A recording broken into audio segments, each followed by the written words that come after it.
Hello મિત્રો, કેમ છો? બધા મજામાં હશો? તો આજે આપણે બનાવવાના છીએ એક એવી કાસરી કે આપણે જ્યારે ખાઈએ ને ત્યારે ખાવાની મજા આવી જાય. અને આ એક જોવામાં લાગે કડવી, જોતાં તેમ થાય કે આપણે આવી કાસરી કોણ ખાય, પણ આ કાસરી ખાવામાં એટલી સરસ બને છે કે એકવાર ખાશો ને તમે તો વારંવાર બનાવીને ખાશો. અને જ્યારે શિયાળામાં તો ખાવાની બહુ મજા આવે છે. જ્યારે આપણે સીભડાની કોઠીમડાની કાસરી કરીએ છીએ ને ત્યારે પણ આપણને એમ થાય આવી કડવી કાસરી કોણ ખાય, પણ જ્યારે બનાવીને ટેસ્ટ કરીએ ને ત્યારે તો બહુ જ મજા આવી જાય છે. તો બનાવવાનું શરૂ કરીએ. તો આપણે તેના માટે આવી રીતના એટલા કારેલા લઈ લીધા છે. આમ તો મારે બનાવેલી જ છે કાસરી, એટલે મેં તો ખાલી વિડીયો બનાવવા માટે આવી રીતના કાસરી બનાવીને બધાને બતાવું છું કે આપણે આવી રીતે ઘરે પણ કાસરી બનાવી શકીએ છીએ. આ કારેલા તો મારે ઘરના જ છે, કેમ કે મેં ઘરની બહાર કારેલી વાવેલી છે. તેમાં મારે આટલા કારેલા આવ્યા હતા, તો મને થયું કે લાઈને હું વિડીયો બનાવી લઉં. તો વિડીયો સારો લાગે તો લાઇક, શેર અને સબસ્ક્રાઈબ જરૂરથી કરજો. અને કોમેન્ટમાં બતાવજો કે તમને આ મારી કારેલાની કાસરી કેવી લાગી. તો આપણે એટલા કારેલા લઈ લીધા છે આવી રીતના. અને હવે આપણે તેને છે ને વળી આ કાસરી એકદમ સરસ સોફ્ટ અને ક્રિસ્પી બને છે. તો વિડીયો અંત સુધી જરૂરથી જોજો. તો આટલા કારેલા લઈ લીધા છે, તો આપણે એનો ઉપરનો પાર્ટ છે ને જે કરકરિયાવાળો, તે આપણે થોડો થોડો કાઢી નાખીશું. જો આવી રીતના આપણે બધા જ કારેલાનું પરથી થોડો થોડો પાર્ટ કાઢી નાખીશું. જોવામાં આપણને કારેલા એમ થાય કે બહુ જ કડવા હશે, આવી કાસરી કોણ ખાય, પણ આ કાસરી એટલી સરસ બને છે કે ખાવાની મજા જ આવી જાય છે. જ્યારે ખાઈએ ને ત્યારે આખું વરસ પણ આ કાસરીને રાખી પણ શકાય છે. એરકન્ડિશ ડબ્બામાં, એરટાઇટ ડબ્બામાં આપણે સ્ટોર પણ કરી શકાય છે આખું વરસ માટે. તો આવી રીતે આપણે બધા જ ઉપરથી એની ઉપરની છાલ જે જાડી હોય ને તે આપણે કાઢી લીધી છે. તો હવે આપણે તેને આવી રીતના કટ કરી લઈશું. તમારે જે શેપમાં કટ કરવા હોય તે રીતે કરી લેવાના. ગોળ ગમે તો ગોળ રીતે કરવાના, લાંબી સ્લાઇડ કરવી હોય તો લાંબી સ્લાઇડ કરી લેવાની. તો આવી રીતે આપણે સ્લાઇડ કરી લીધી છે. આની સ્લાઇડ હંમેશા થોડી જાડી રાખવાની. તમને જે રીતે ગમે એ રીતે રાખવાની. અને વળી જ્યારે તળીએ ને ત્યારે તો એકદમ એવી પોચી અને ક્રિસ્પી એકદમ પોચી બને છે, ફૂલાઈને મોટી અને પોચી અને ક્રિસ્પી બને છે. તો આવી રીતે જો આપણે બધા જ કારેલાને સુધારી લીધા છે. અને બિયા અત્યારે તમને દેખાય છે, પણ પછી જ્યારે આપણે પલાળીશું ને ત્યારે એમાંથી બિયા બધા જ નીકળી જશે. છે ને જોતાં તો એમ થાય કે આવી કાસરી કેમ ખાવી આટલી બધી કડવી, પણ સેજે કડવી નથી લાગતી મિત્રો. આ કાસરી તો ખૂબ જ ખાવાની મજા આવે છે અને આપણા હેલ્થ માટે પણ સારી છે. આમેય કારેલા આપણે મહિનામાં એકાદી વખત તો કડવું ખાવું જ જોઈએ. તો આવી રીતે આપણે એક ડબ્બામાં લઈ લીધા છે.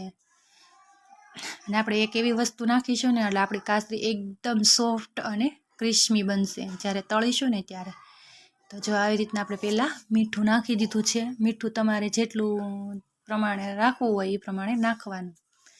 જેટલી ખારી તમને ભાવતી હોય એ રીતે નાખવાનું મીઠું. તો મેં 1 થી 1 ચમચી ભરીને નાખી દીધી છે, જે મોટી ચમચી આવે છે ને તે. જો મીઠું થોડું સળિયાતું હશે, આગળ પડતું હશે ને, તો આપણી કાસરી ક્યારેય ખરાબ નહીં થાય. એમાંથી કડવાશ પણ એકદમ બધી જ નીકળી જશે. તો આને આપણે 1 કલાક માટે આવી રીતના મીઠું અને કારેલાની ચિપ્સ કટ કરી લીધા છે ને તે આપણે મિક્સ કરીને 1 કલાક સુધી રહેવા દઈશું. એટલે કારેલામાં રહેલી જેટલી કડવાશ હશે ને તે બધી જ નીકળી જશે.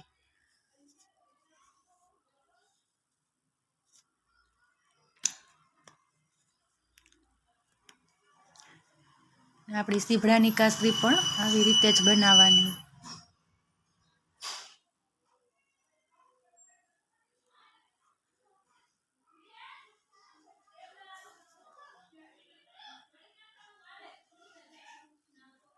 તો આપણે ઘરે જ આવડતી હોય તો આપણે બહારથી લેવાની જરૂર પણ ન પડે. તો આપણે આવી રીતના મીઠું મિક્સ કરી લેવાનું છે. જો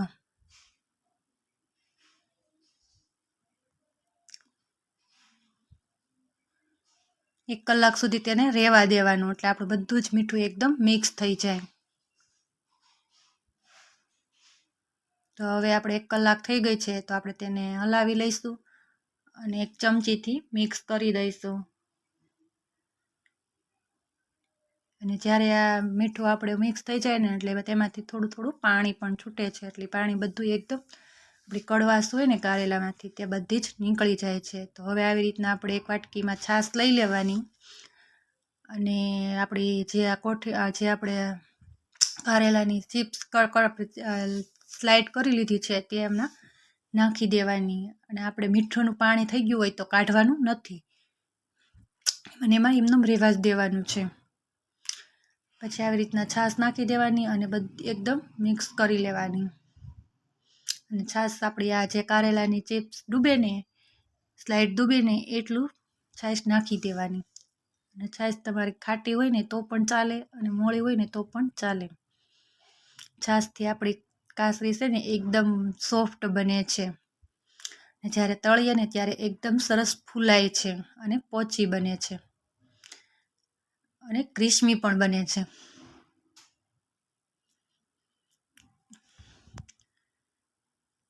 તમે જો પણ આવી રીતના બધી ટ્રીક અને ટિપ્સ ફોલો કરીશો ને, તો તમારી પણ કાસરી કારેલાની એકદમ સરસ પોચી અને રૂ જેવી જ બનશે. પોચી અને રૂ જેવી અને ક્રિસ્મી પણ બનશે. અંદરથી સોફ્ટ અને બહારથી ક્રિસ્મી એવી બનશે આપણી કાસરી કારેલાની. જ્યારે તમે બહારથી કારેલાની કાસરી લ્યો છો ને, એવી જ આપણે આ ઘરે પણ બનાવી શકીએ છીએ. મેં તો અગાઉથી લાડ બધી બનાવીને રાખી દીધી છે અને હું તો 1 વર્ષ સુધી રાખું છું. આપણે એરડાઇઝ ડબ્બામાં ભરીને રાખીએ ને એટલે 1 વર્ષ સુધી સારી પણ રહે છે એવી ને એવી જ. અને આપણે 2 થી 3 દિવસ માટે તળવી હોય ને તો પછી તેમાંથી કાઢીને તળી શકાય છે. તેને પણ આપણે એક કાચની ડબ્બી હોય ને તેમાં ભરીને રાખવાની, એટલે 2-3 દિવસ તે પણ એકદમ ક્રિસ્મી રહે છે. તો જો સાંજે આવી રીતના આપણે બધી જ કાસરી છે ને આવી રીતના છાશમાં સાંજે પલાળી હોય તો સવાર સુધી તેને રહેવા દેવાની. 5 થી 6 કલાક સુધી એને પલળવા દેવાની.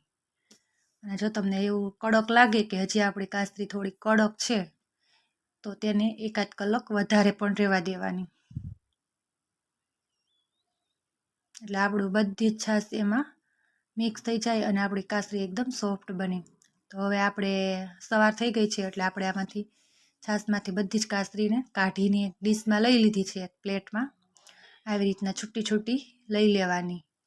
અને હવે આપણે તેને તડકે સૂકવી દઈશું. અને જો તમારે આવી રીતના કાસરી કાઢીને છાશ વધે તો તમારે તેને નાખી નહીં દેવાની, ફેંકી નહીં દેવાની, એનો યુઝ પણ કરી શકાય છે.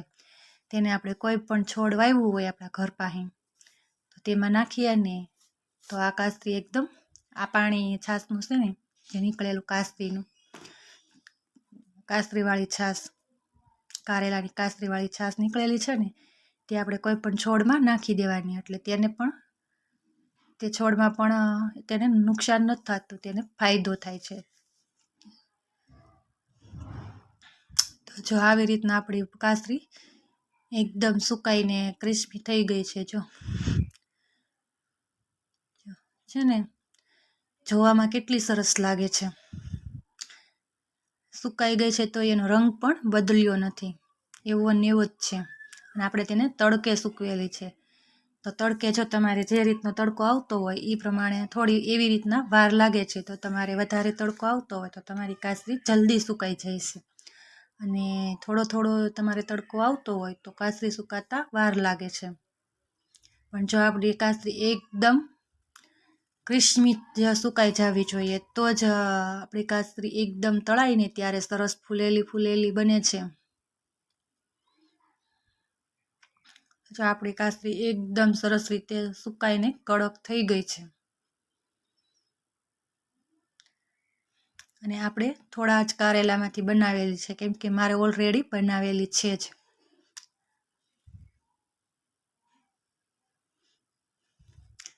તો હવે આપણી કાસરી એકદમ સરસ રીતે સુકાઈ ગઈ છે. તો હવે આપણે તેને તળીશું, તળીને જોઈશું. ને હા મિત્રો, જો વિડીયો સારો લાગે ને તો અંત સુધી જરૂરથી જોજો. અને આ મારી Chetnaben Gujarat cookbook Gujarati રેસીપીને like, share અને સબસ્ક્રાઈબ જરૂરથી કરજો. અને કોમેન્ટમાં જરૂરથી બતાવજો કે તમને સીભડાની કાસરી વધારે ભાવે કે કારેલાની. આ કાસરી એકદમ સરસ બને છે અને કડવી પણ સહેજે નથી લાગતી. તો આપણે આજે સુવિચાર પણ એક બોલીશું. આજનો સુવિચાર છે કે સુખ ભાગ્યે જ ગેરહાજર હોય છે, માત્ર આપણે તેની હાજરીની નોંધ લેતા હોતા નથી. સુખ ભાગ્યે જ ગેરહાજર હોય છે. સુવિચાર બહુ સારો છે મિત્રો, એકવાર જરૂરથી સાંભળજો. જો સુવિચાર ગમે નહીં તો પણ લાઇક અને શેર સબસ્ક્રાઈબ જરૂરથી કરજો. હોય છે અને માત્ર આપણે તેની હાજરીની નોંધ લેતા નથી. આપણે એની હાજરીઓની નોંધ નથી લેતા.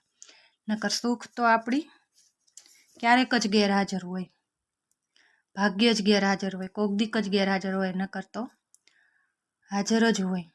માત્ર આપણે એની હાજરીની જ નોંધ નથી લેતા, નકર હાજર જ હોય સુખ તો. દુઃખ આવે એની પાછળ સુખ તો હોય જ છે, પણ આપણે તે જોતા નથી. એટલો જ આપણે વાંધો, આ પ્રોબ્લેમ આવે છે. બાકી સુખ તો આપણી હારવાર જ હોય છે.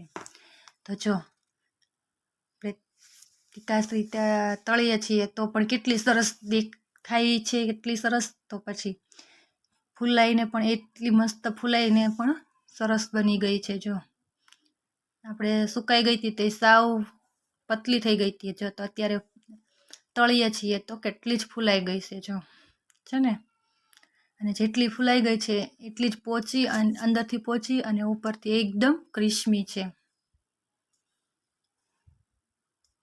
તો આવી રીતે આપણે બધી કાસરીને તળી લઈશું. જો તમારે વધારે ક્રિસ્મી જોઈતી હોય તો થોડી રતાશ પડતી થવા દેવાની. અને જો માપે ક્રિસ્મી કરવી હોય તો તરત જ ખાવામાં લેવાની હોય તો બહુ એને રતાશ પડતી નહીં થવા દેવાની. તો જો છે ને, જોતાં જ કેટલી સરસ લાગે છે, તો ખાવાની પણ એટલી જ સરસ મજા આવે છે. સેજ પણ કડતી નથી લાગતી આ કાસરી. જો છે ને, સાથે આપણે કોઠીમડાની કાસરી પણ તળેલી છે, તે પણ એવી જ ક્રિસ્મી અને પોચી બનેલી છે. જે મોટી ઉંમરના માણસોને ખાવું હોય ને તો પણ ખાઈ શકે, એટલી સરસ આ પોચી અને ક્રિસ્મી બને છે. ક્રિસ્મી એવી બને છે કે આપણે 1 થી 2-3 દિવસ રાખવી હોય ને તો પણ રાખી શકાય છે એરટાઈટ ડબ્બામાં. તો છે ને, જોતાં જ ખાવાનું મન થઈ જાય એવી આપણી ક્રિસ્મી, સોફ્ટ અને આપણી હેલ્થ માટે પણ સારી એવી આપણી કારેલાની કાસરી બનીને તૈયાર છે. તો વિડીયો સારો લાગ્યો હોય તો એકવાર લાઇક, શેર અને સબસ્ક્રાઈબ જરૂરથી કરજો. અને કોમેન્ટમાં પણ બતાવજો કે તમને આ વિડીયો કેવો લાગ્યો, અમારી કારેલાની કાસરી જેવો કડવો કે મીઠો.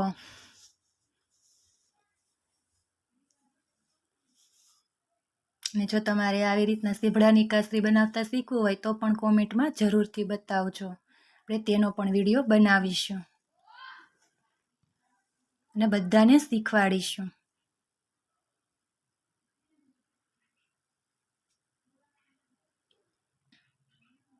તો સારું મિત્રો, આવજો. જય શ્રી કૃષ્ણ બધાને. જય